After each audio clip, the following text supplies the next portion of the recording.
Wala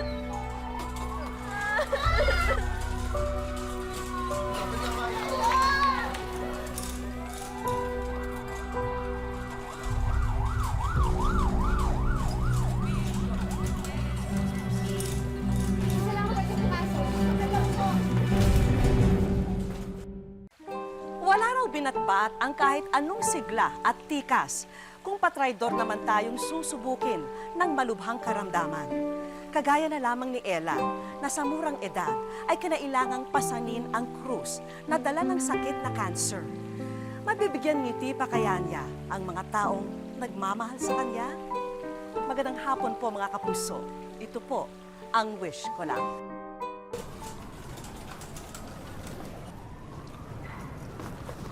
Dok, kumusta po lagay ng anak ko? Your daughter has ovarian cancer. Malignant po ang tumor sa kanyang ovary. That's why we need to undergo chemotherapy. Pero Dok, di ba gagaling naman anak ko? Depende po yan sa kanyang katawan kung kakayanin po niya. Excuse me po.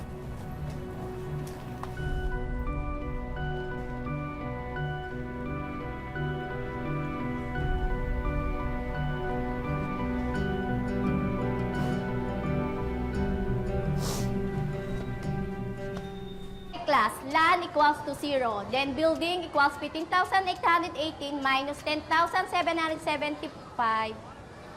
Miss Quintosa, I thought you're dropping in class. Ma'am, sorry po.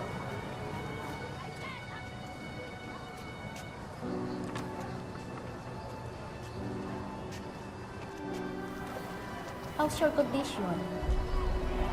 Okay lang naman po ako ngayon. Okay. Take your seat. Salamat po.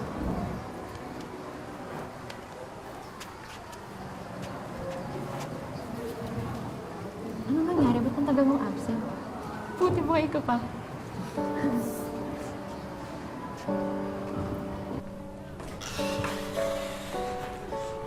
Te, sigurado ka bang may tatawid mo pa yung subject natin? Ang dami mong na-miss na lesson. Nakayanin yan.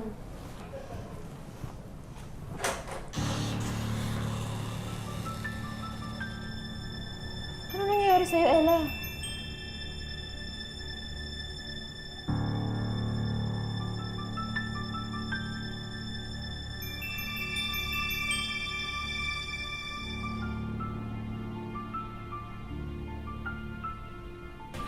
Sa edad na 17, unti-unting ginugupo si Ella ng kanyang karamdaman.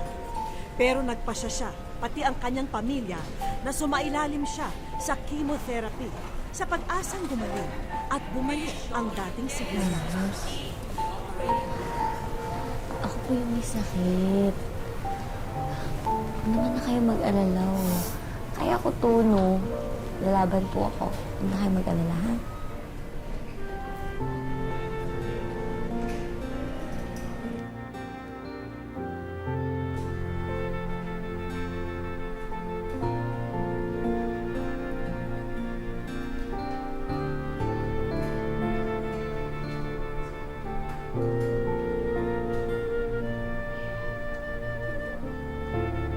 Good evening po, tita.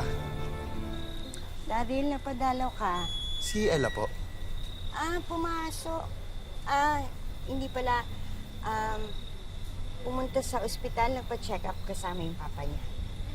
Ganun po ba? Sige po. Baka pwede naman po ibigay na lang po ito kay Ella. Sige, salamat ha. Sige po, tita, una na po ako. Ingat po. Sige. Hindi naging madali ang pagtanggap ni Ella sa kanyang sitwasyon. Katunayan, kahit ang nobyo niyang si Daryl, hindi niya makuhang harapin at mas pinili na lang manahimik sa bahay. Anak, wala ni Daryl, oh. Babalat kita, kumain ka, ha? Anak, bakit hindi mo naman hinarap si Daryl? Ayoko lang po kasi na nakita niyang ganito yung itsura ko, eh. Hindi na ako yung katulad dati na pwede ko siyang samahan. kapag magbabiking kami. Hindi na ako palaging masaya.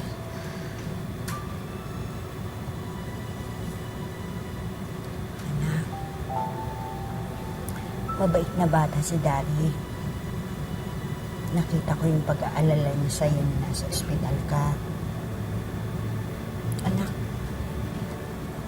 huwag mo namang itulak palayo sa'yo ang mga taong nagmamahal sa'yo.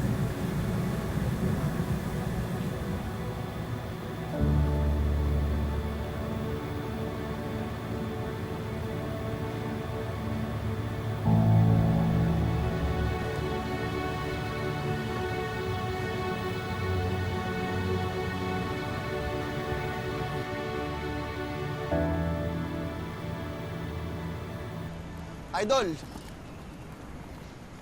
Ayos ah. Bagong style.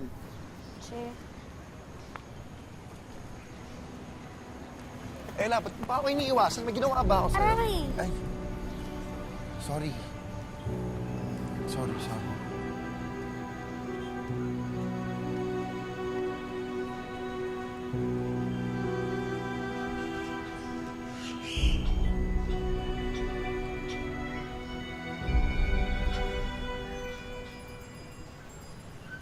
Tagal mo hindi nagpakita sa akin, ah. May ginawa ba akong masama? Ayoko lang kasi nakakita mo kung mahina. Na may sakit. Hindi na ako yung dating Ella na kilala mo.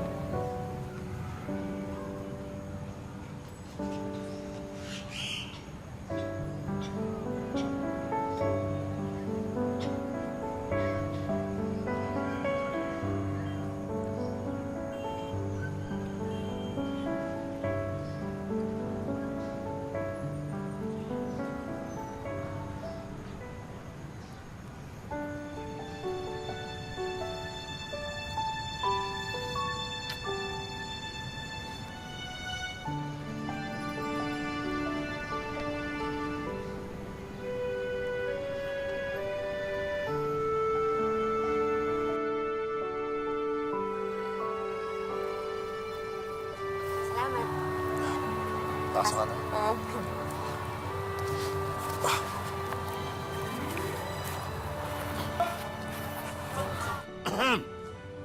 Ella, pasok! Anak, bakit nandiyan kayo sa labas? Hindi kayo pumasok. Ay, sige po, mauuna na po ako. Ingat! O hindi, magmerienda ka muna. Hindi na po, okay lang, nakakahiya. Hindi, pabaon mo na lang. Tara na, merienda muna. Halika na, pasok na. Hindi, mukhang busog eh. Hindi. Pasok. Thank you po. Si Tay, Ikaw, hayaan mo na. So, ito nga po pala yung magiging birthday invitation natin. So, may iba pang gustong design.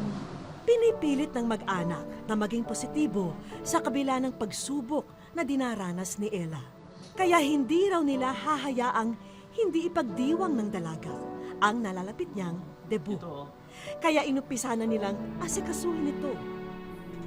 Okay lang ba yun? Ito, okay ba? Huwag ako, please. Aray! Nay! Si ate!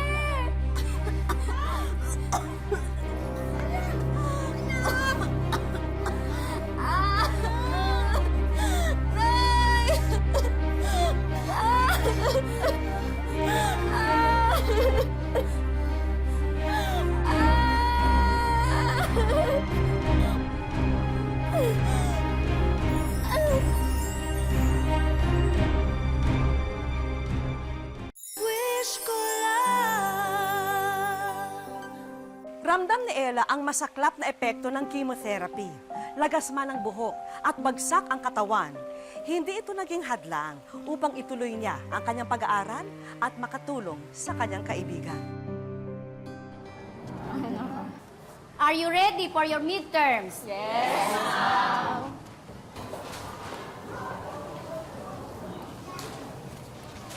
Gemma, It since you're not fully paid yet, Sorry po, ma'am. Kipit po kasi talaga kami ngayon. hindi ka makakapag-midterm hanggat di mo nababayaran ang tuition mo. Sige na naman po, ma'am. Ayoko pong mag-repeat. Sayang po yung buong SEM kung ulitin ko yung subject.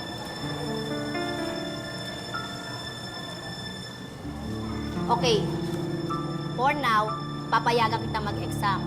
Pero kinakailangan mong iseta lang account mo sa registrar, ha? Okay po. Thank you po, ma'am.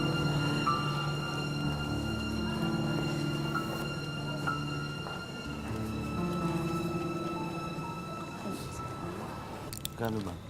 Ito, dagdag mo na. Okay na kayo dyan. 1,000 nga to. 300 pa.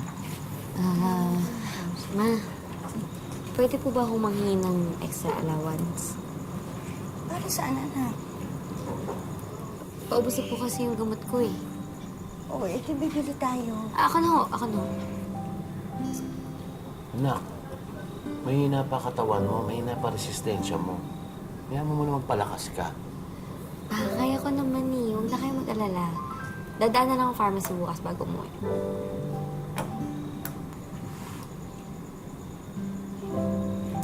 O sige, bukas bibigay ko sa'yo ng pera. Pero hindi ka na maaga, ha?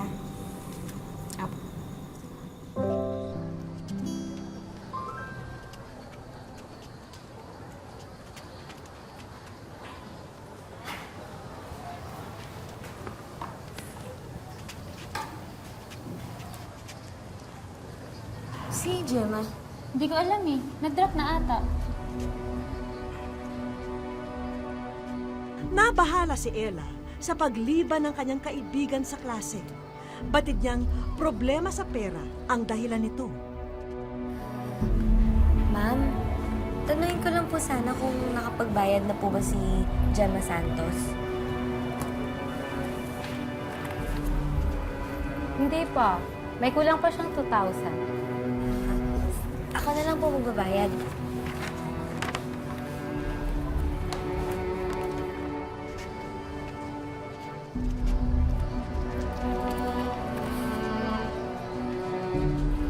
$2,000 po.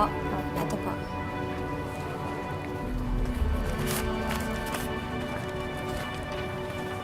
Salamat po.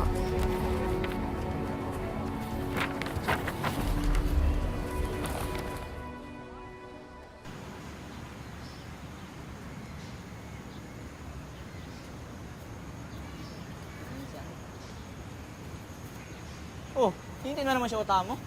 Oo. Di ba may cancer yun? Ano nakakabata yun? Alam mo bro, umaktive mo. Dapat hindi mo na siya utamo. Kasi bro, walang forever.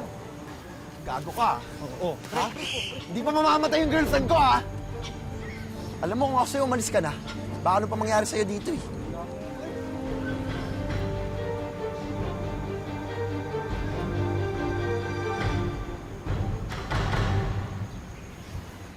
Uy, Idol! Idol, Kanina ka pa? hindi naman. Tara, dada kita sa inyo. May dadalan mo na ako ah. Saan? Basta...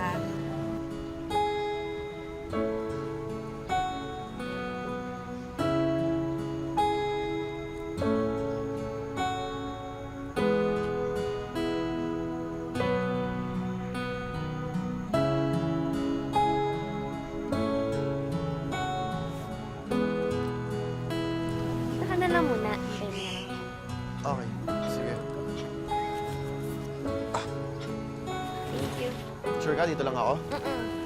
Sige.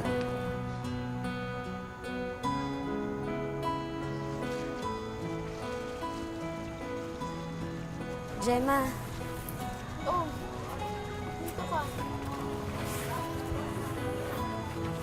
Bakit? bibigay ko lang sana sa'yo to. Pumasok ka na bukas, ha? Salamat talaga. Salamat talaga. Napasok muna tayo. Hindi na. Kailangan ko na rin umuwi, eh. Sa Idol din naghihintay sa labas. Thank you talaga. Anak, thank you. Ganyan lang, dali-dali. Mas magaling po po kayo. O siyempre, dati akong dancer sa ano. Alam mo na. Ha?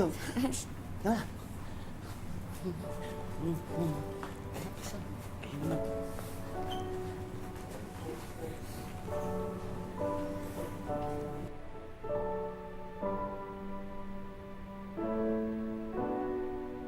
Habang papalapit ang ika-18 kaarawan ni Ella, lalo namang lumalala ang kanyang karamdaman.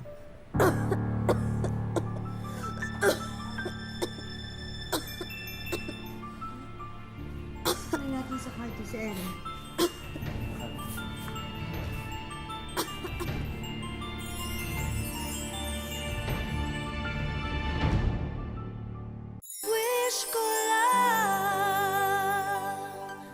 Unti-unting lalamunin ng cancer ang delikadong pangangatawan ni Ella. Kumpiyansa man na malalagpasan ang bawat pagsubok na kanilang pinagdaraanan, hindi pa rin sapat ito para siya'y gumaling. Si Daryl po. Parating na ate.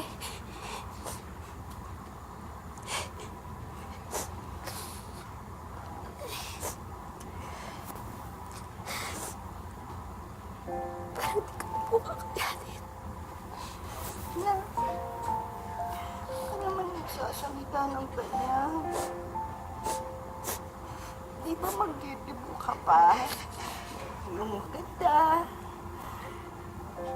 Tapos invited lahat ng mga kaibigan mo. Tapos magsasayaw pa kayo ni Daryl, di ba?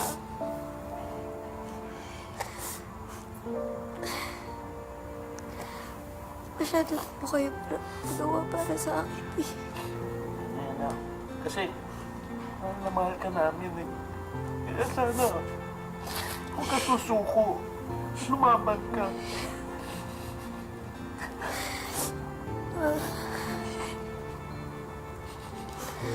Talaga po mabuti si Mama. Pati po yung mga kapatid. Ate, please naman.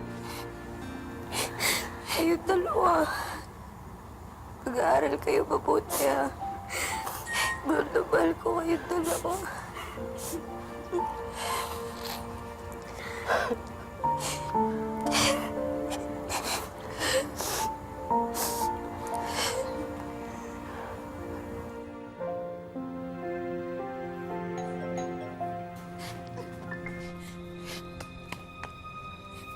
O, ba't ka umiiyak?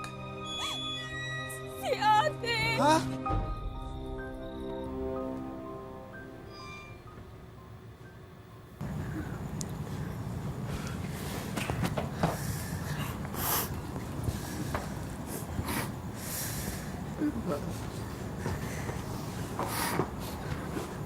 Lumaban ka, please. Ilang buwan na lang magdidibu ka na ho. Nakahanda na lahat.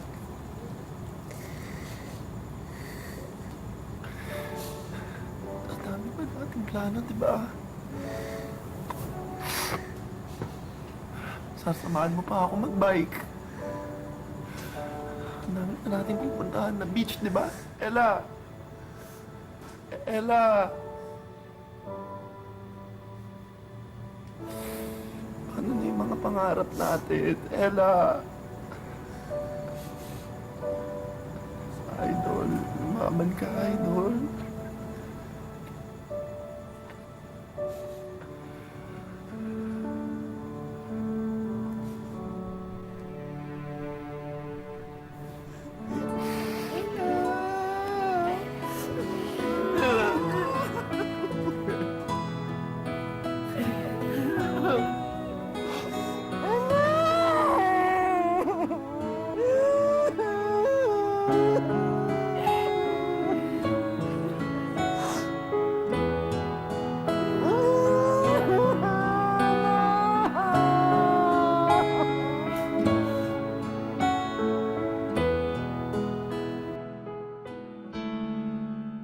Nito lamang Enero, Naging viral sa social media ang debut na ito na naganap sa Davao City.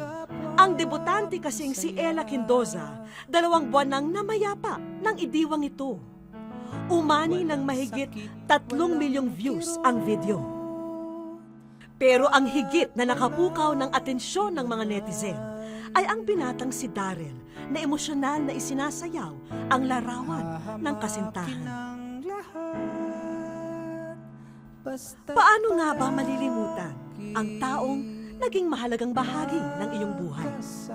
Para kay Daryl, sariwa pa rin ang alaala ng kanyang namayapang kasintahan. Idol yung tawagan namin. Kasi nasabi niya idol niya raw ako kasi mahilig daw ako sa sports. May karera ako ng pagbabike. Yun, gusto niya talaga sumama siya para makapanood. Oo, nag-cheer. Maingay. Sobrang ingay nga nun kapag nandun siya sa laro ko. Kikipag-away pa yan sa mga ibang mga fans. 5 buwan na ang nakalilipas nang bawiin sa kanya si Ella. Dol, kung saan ka man ngayon, sana masaya ka na. At masaya na rin ako na nandyan ka na sa kamay ng Panginoon. Sobrang na-miss na kita. Miss ko yung mga araw na nandito ka sa aking tabi. Mahal na mahal kita. Natuldukan man ang pag-iibigan nila, nanatili namang malapit si Daryl sa pamilya ng dalaga. Mahirap man, pinipilit pa rin tanggapin ni na Rosalie at Charlie ang pagkawala ng kanilang panganay na anak. Punong-puno ng buhay, masayahin at maalalahanin. Ito ang mga bagay na mahirap limutin kay Ella. Nagkakantahan sila sa kwarto, silang tatlo, kasi marunong silang tatlo mag-gitar. So, kaya nga sinasabi pa nila sa akin, Mama, very supportive ka na. Mama, kasi ginabidyohan ko sila pag yung magbanding yan silang tatlo. Kasi matuwa din ako, happy din ako na yung magbanding silang tatlo, yung hindi mag-away. Yung pag 2:30, hindi talaga yan pwede, hindi yan siya tatawag sa akin, tatawag talaga yan. Tapos magsabi yan siya, Rose, where are you? Ginaganyan nga ako. So, yun, yung parang mamiss ko talaga yung boses niya na, Rose, where are you? Ganon siya, ma. Oo, yung malapit talaga sa akin. Simula nung bata pa siya. Talagang papa talaga. Papa's girl. Siyempre, nakasanayan namin na kung saan kami magpunta, palagi kami kumpleto. Katabi ko po siya palagi pag nagpipicture kami. Tapos, pag kami na lang 4, pag tinitingnan ko yung picture, wala na si ate. Nasasaktan ako. Nawala man si Ella, nananatiling buhay siya sa puso't isipan ng mga nagmamahal sa kanya.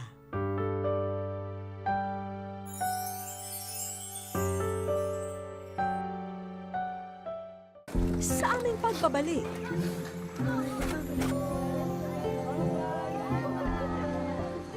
wish ko lang magtatatlong taon na sana ang relasyon ni na Daryl at Ella. At kasama ang buong pamilya ni Ella, nagtungo sila sa puntod ng dalaga.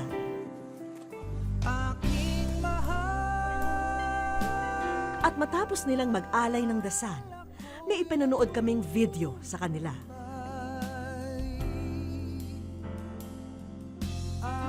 Umapaw ang emosyon ng mga oras na yun. Batid namin ang labis na pangungulila ng bawat isa kay Ella.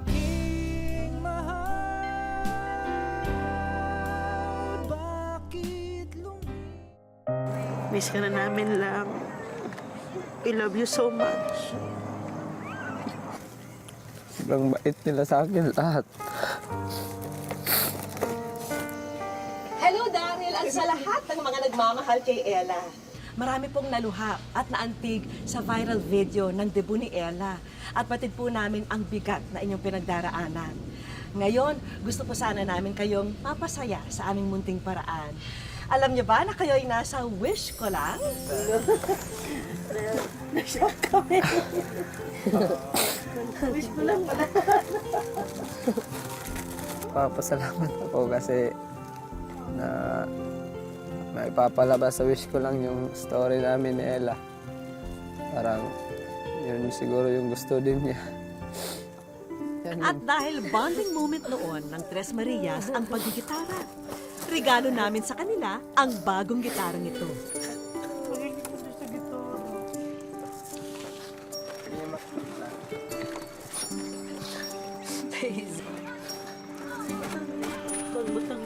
Kasunod naming iiwan ang family portrait ni na Ella. Simple man, abot langit pa rin ang pasasalamat nila sa munting alaalang ito. At balita namin, wish daw noon ni Ella na matulungan si Daryl na mapag-aral ng vocational course. Kaya't narito po ang scholarship mula sa aming kaibigan. Sa puntong yon, lalong bumuhos ang mga luha ni Daryl. Pura rin may sabi, sige lang, may ano lang, papapala naman si Darren. Eh, yung pala yung plano nito, siya lala.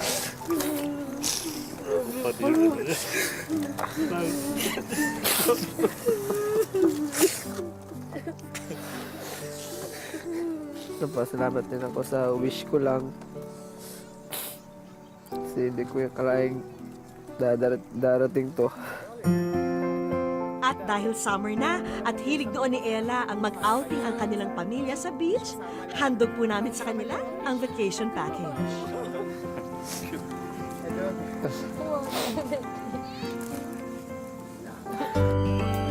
Kinabukasan, dinala namin sina Daryl at ang mag-anak ni Ella sa Samal Island.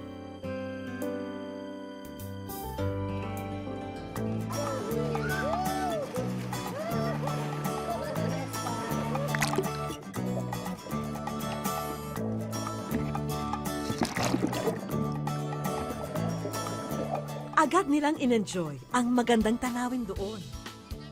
Saya ko kasi nakasama ko ulit sila ng mag-banding na kahit wala na si Ella. Papasalamat ako sa kanya, sa Panginoon at sa mga staff ng Wish ko lang at sa JMA. Nawala man si Ella, mas tumibay naman ang samahan ng kanilang pamilya.